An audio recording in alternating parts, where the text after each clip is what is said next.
If you don't know the story, it's all in the book. Like, we're not trying to hide it from you. You can read it. But it's very important. Like, his people were in Egypt.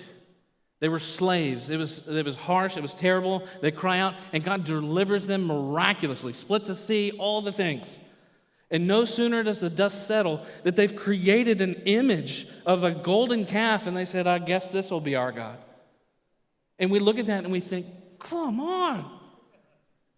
But the truth is, in our lives, we taste of his goodness, and then we set off. And how many times is the first sign of trouble, the first sign of hardship, the first difficult thing, and we throw up our hands and we think, well, maybe God isn't all he's cracked up to be. Or maybe we look at someone else's life and we begin to wonder, why can't I have that? Or we look at sin, we look at temptation, we look at the lure of temptation and we think, maybe God's actually holding out on me. Maybe he doesn't know what's best. And what we must know from Scripture, because Scripture is how we learn what's true about ourselves. Scripture is how we know what's true about God. Scripture is how we know what's true, period. What we know is that we are prone to sin.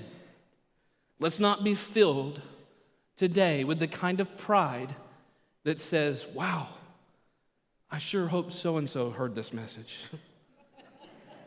Because that's what pride does. They say, hey, great message, preacher. Sure hope they were listening. Because this is for us.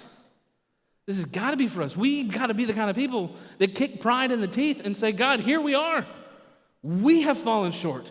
We are prone to sin. And the moment that pride comes in, it is taking us from him. And so let's be mindful of that. Let's understand that. There's an interesting phenomena in the Christian life that basically says this, that the longer you walk with God, the more godly you become. I think it's true.